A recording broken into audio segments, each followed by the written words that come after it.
Have you ever had the impression that life's obstacles are insurmountable and that every objective is only a step away? It's simple to ask oneself, why not me, when comparing your accomplishments to those of others. In actuality, however, even the highest mountains are climbed one purposeful step at a time. Because of its deep simplicity, Stoicism teaches us that change involves consistent, deliberate activity rather than big leaps. Your life may take a whole different turn with only one stride in the correct way. You don't have to run to perfection. What I'm about to impart isn't just theoretical. It's a combination of real-life experiences and Stoic ideas that have been condensed into useful insights. Every piece of advice has the capacity to spark significant change. Remain attentive, take in everything that is said, and pay close attention to every detail, since each one of these actions might open a door you were unaware existed. Let's get started. Think of your mind as a wild, thick forest. Every choice you make and action you do creates a path.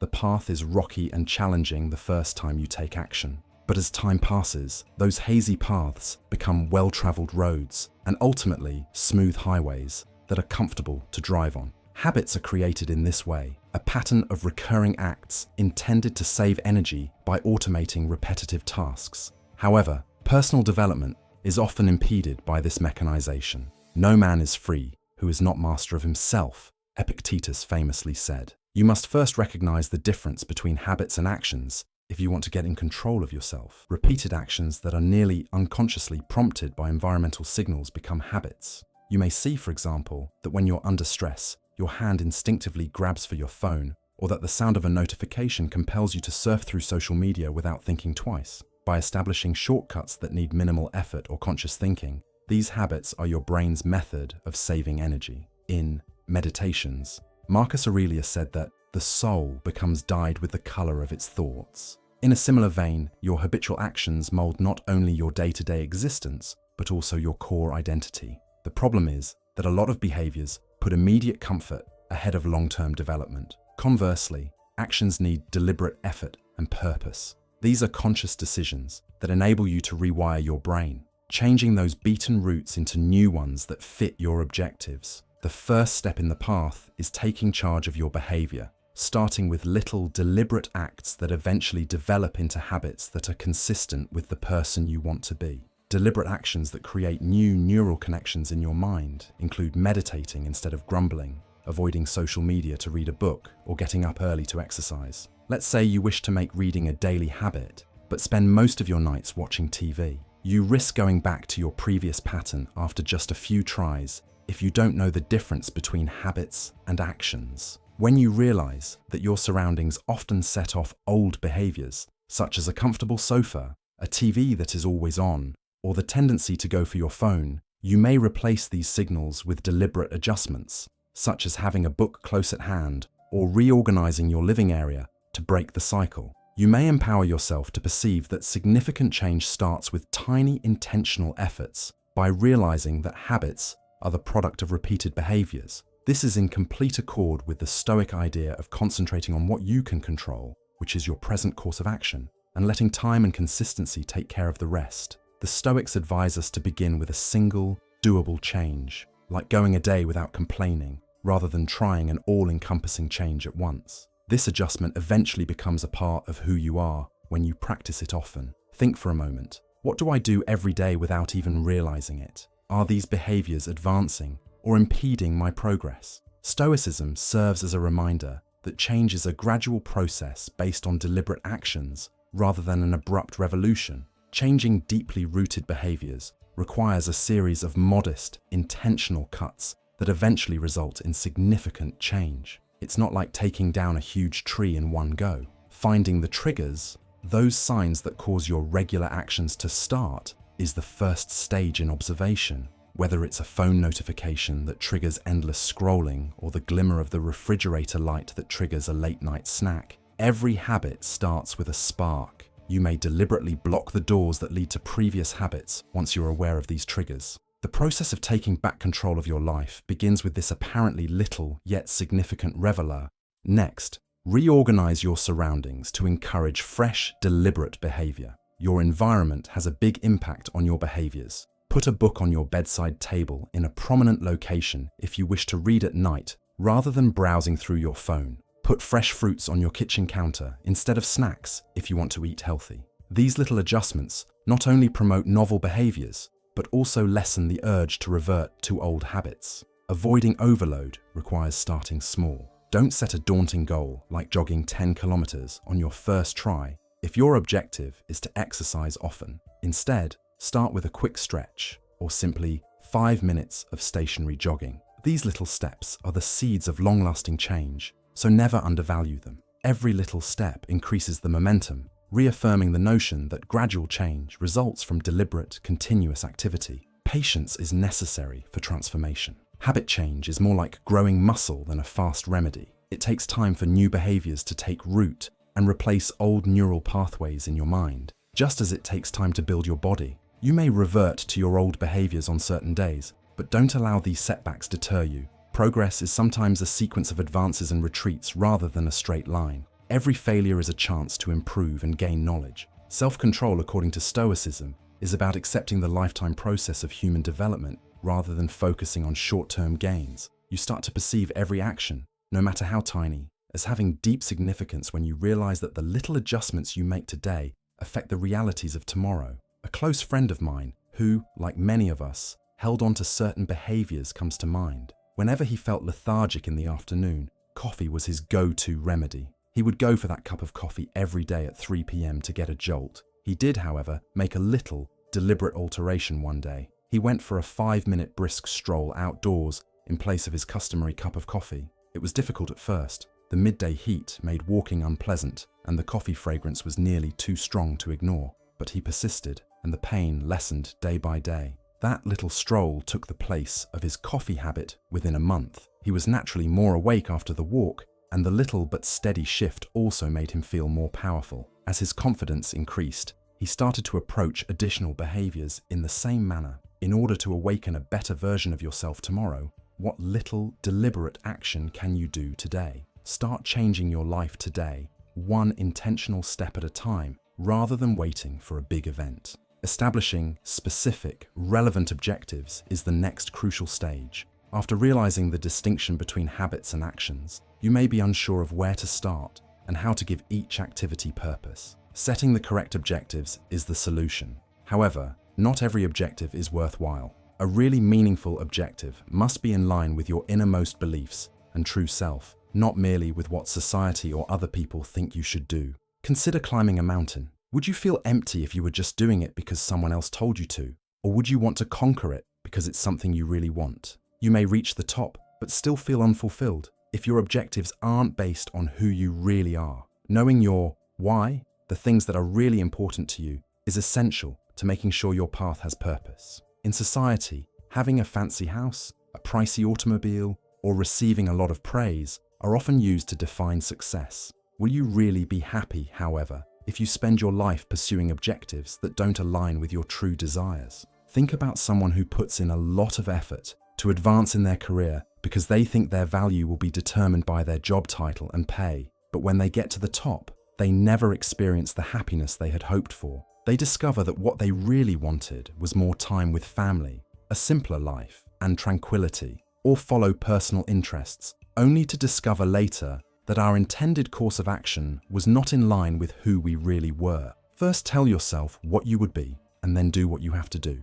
Epictetus rightly said. This simple yet insightful insight challenges us to stop and consider, who do I really want to become? What should be the focus of my life? When these questions are unclear, it's simple to follow the trends of other people's predictions. Make a list of your life's greatest values first. What gives you happiness and a feeling of direction? What gives you a sense of being fully alive? Imagine what your ideal day might look like. Who are you with and where are you? You may use these reflections to identify your basic beliefs, and to succeed, you don't have to be flawless. Knowing your abilities and shortcomings and creating objectives that take advantage of them are what really count. The thought of altering their life overwhelms a lot of individuals who believe they need to make drastic changes. However, real change starts with modest, doable steps. Consider a person who aspires to be a great leader but finds public speaking difficult. They might begin by expressing their thoughts in smaller gatherings,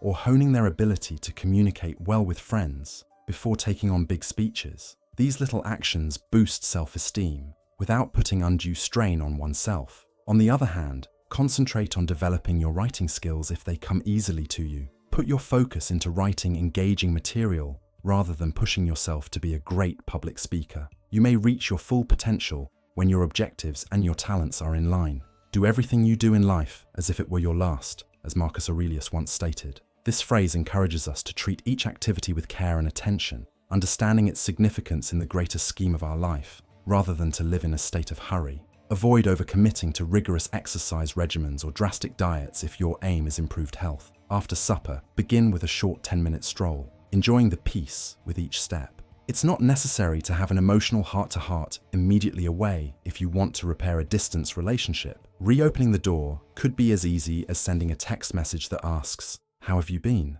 When carried out regularly, these little acts result in big results. In addition to bringing you one step closer to your objective, completing a modest step boosts your confidence in your capacity to accomplish. Not all motivation comes from lofty goals. It often develops from the joy of little successes. According to Stoicism, every action, no matter how minor, has significance when it is connected to a bigger goal. Consider a person who aspires to have a purposeful life. They can think that this calls for remarkable achievements like making a significant impact on the world or leaving a lasting legacy. However, genuine significance often emerges from little deeds, such as lending a sympathetic ear to a friend in need, seeking knowledge for one's own satisfaction, or doing good deeds. There is no need for life to be centered on lofty objectives. Simply living each day purposefully, putting the most important things first, and beginning with meaningful little steps may sometimes be the biggest goal. Consider if the objectives I'm pursuing are sincere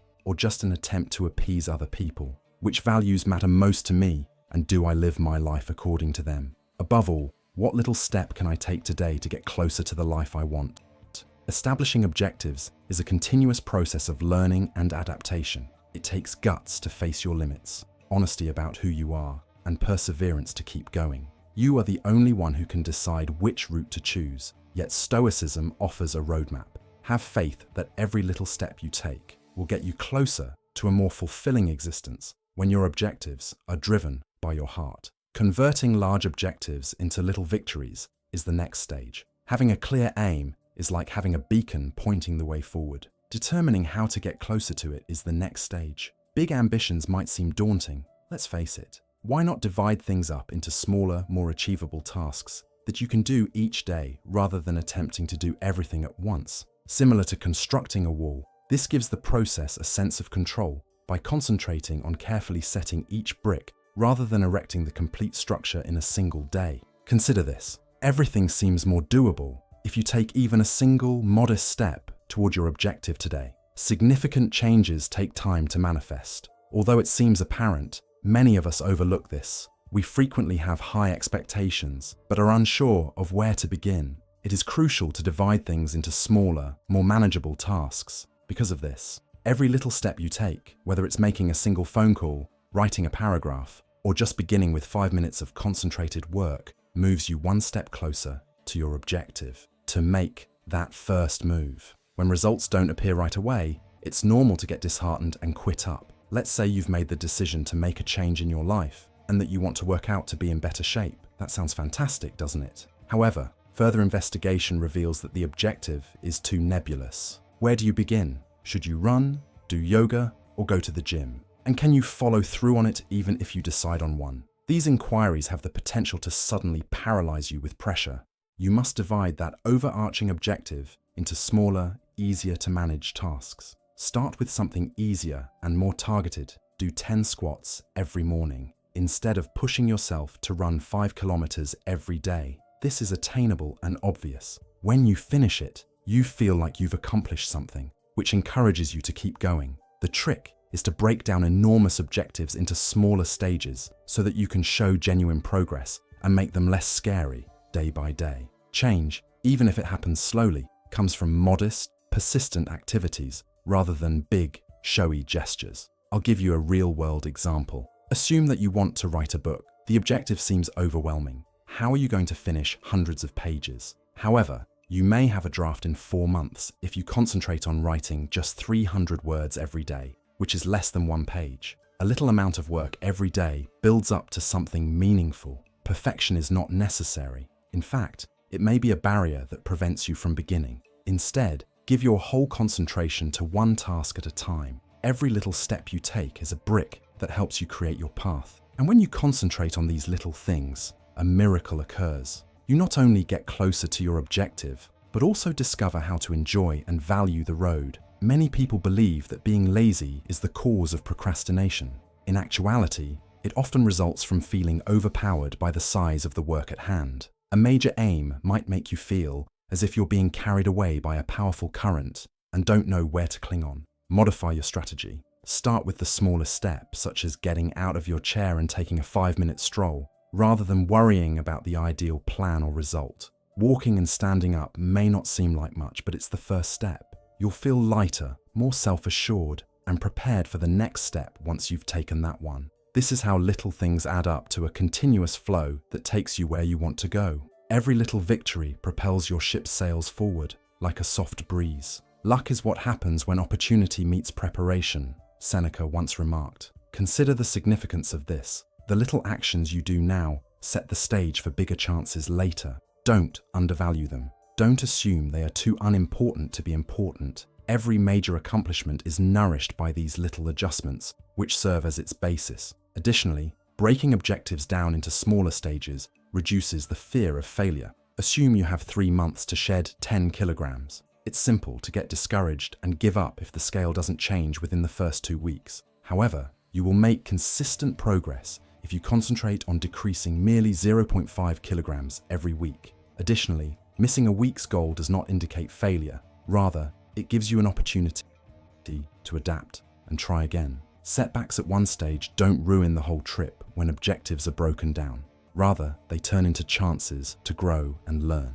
Keep in mind that setting goals involves more than simply getting where you're going. Enjoying the process is the key. Life is a purposeful journey rather than a race against time. While the final goal is important, the lessons and experiences gained along the road are invaluable. Consider this. What am I trying to achieve? Can I divide it up into manageable chunks? What little step can I take to get closer to it now? These inquiries assist you in charting your course and serve as a reminder that every action you do today counts. In addition to helping you go ahead, concentrating on the little things enables you to live completely and appreciatively in the present. According to Stoicism, life is made up of many little, interconnected moments rather than a succession of large jumps. You don't have to complete everything in a single day, but every day offers a chance to do something, no matter how little. Begin now. Simply standing up or going for a stroll are the first steps on a much larger adventure. Just concentrate on the next step and have the guts to do it.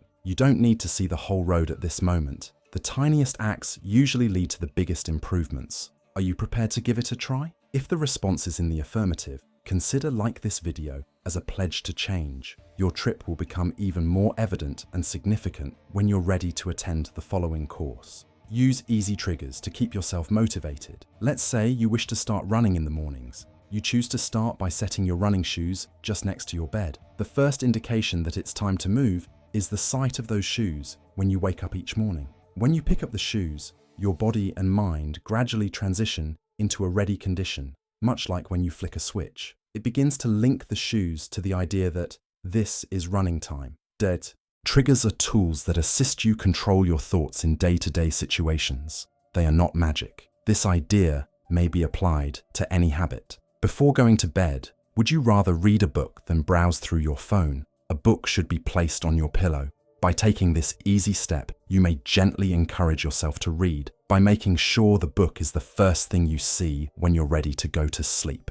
Do you want to begin keeping a journal? Every evening, leave a pen and notepad where you sit. Your mind gets a little reminder to write every time you see them. Triggers function similarly to keys, opening the path for behaviors to become habits. Your brain is primed to link a familiar signal, such as running shoes beside the bed, with the related activity, which is jogging. This has its roots in the way the brain creates neural connections. It is not psychological magic. These pathways are strengthened when an action and environment are repeatedly combined, which gradually makes the behavior seem more normal. Imagine the lush jungle that is your brain. To find your way on a new route, you have to remove branches and vegetation the first time you travel it. However, That road becomes a well-defined track if you follow it every day. Triggers serve as a compass, keeping you on track and preventing you from getting off course. You find it simpler to respond without hesitation whenever you come across a familiar signal, such as the morning alarm or the afternoon sun's brightness.